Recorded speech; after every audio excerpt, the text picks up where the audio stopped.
আসসালামু আলাইকুম ওয়া রাহমাতুল্লাহি ওয়া বারাকাতুহু। প্রিয় দর্শক শ্রোতা, যারা হতাশাগ্রস্ত, যারা দুশ্চিন্তায় আক্রান্ত, চারদিক থেকে বিপদ এবং দুশ্চিন্তা যাদেরকে ঘিরে ধরেছে, তারা যদি হতাশা, অস্থিরতা এবং দুশ্চিন্তা থেকে বাঁচতে চান, তাহলে তাদের জন্য আমি আজ 4টি ফর্মুলা শেয়ার করব। নাম্বার 1, তাদেরকে রাসূল সাল্লাল্লাহু আলাইহি ওয়াসাল্লামের উপর খুব বেশি বেশি দরুদ শরীফ পাঠ করতে হবে।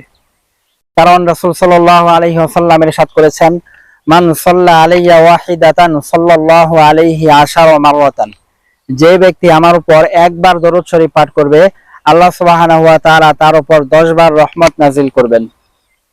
জাবির ইবনে আব্দুল্লাহ রাদিয়াল্লাহু তাআলা আনহু বললেন, ইয়া রাসূলুল্লাহ, আমি আপনার উপর খুব বেশি বেশি দরুদ শরীফ পাঠ করি। তো আমি যখন মোনাজাত করব, তখন আমি আমার মোনাজাতের কত অংশ আপনার জন্য দরুদ শরীফ পাঠ করব? রাসূল সাল্লাল্লাহু আলাইহি ওয়াসাল্লাম বললেন, তোমার যত ইচ্ছা।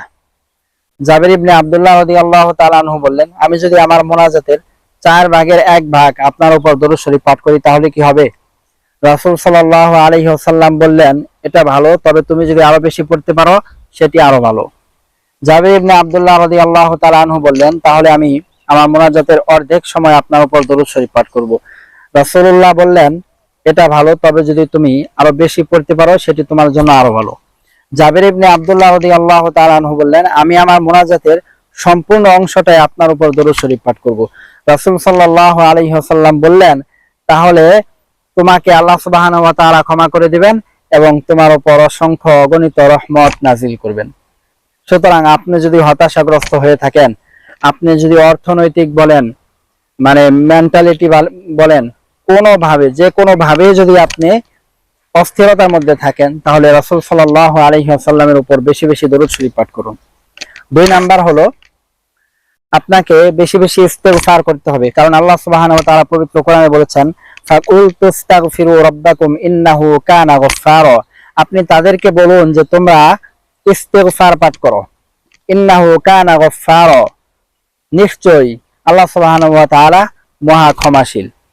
ইউরসিলিস সামাআ আলাইকুম মিদরারা, তিনি তোমাদের উপর মুষলধারে বৃষ্টি বর্ষণ করবেন।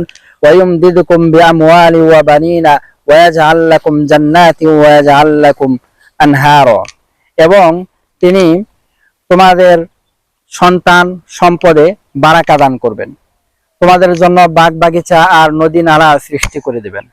সুতরাং আপনি যদি বেশি বেশি ইস্তেগফার পাঠ করেন, তাহলে আপনার মনের সকল দুশ্চিন্তা এবং আপনার জন্য দুনিয়ার সকল রাস্তা যেগুলো বন্ধ হয়ে আছে, আল্লাহ সুবহানাহু ওয়া তাআলা সব খুলে দিবেন। নাম্বার 3, আপনাকে দোয়ায়ে ইউনুস বেশি বেশি পাঠ করতে হবে।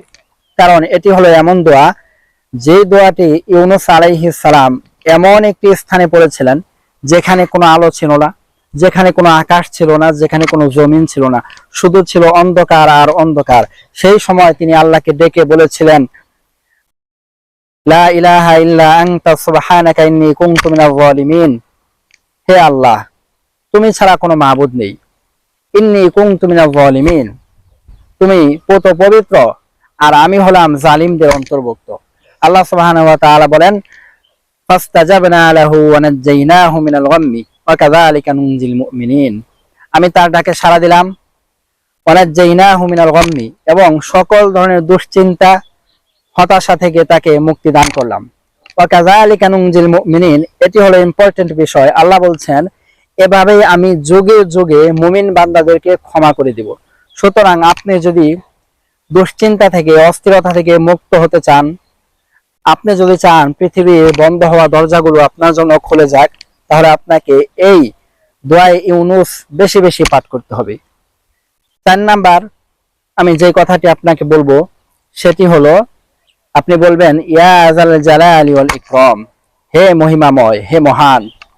এই জিকিরটি আপনি বেশি বেশি পাঠ করবেন। কারণ এই জিকিরের মধ্যে ইঙ্গিত আছে যে আপনি যার কাছে ক্ষমা প্রার্থনা করছেন, আপনি যার কাছে আপনার জন্য রাস্তা খুলে দিতে বলছেন, তিনি এমন কেউ নন যিনি শোনেন না, চোখে দেখেন না, যিনি অমর্যাদাবান কেউ, এরকম না, বরং তিনি হলেন মহান, মহিমাময়। সুতরাং আপনি যখন তার কাছে ফিরে আসবেন, তখন আপনার জন্য সারা দুনিয়ার সব দরজা খুলে যাবে।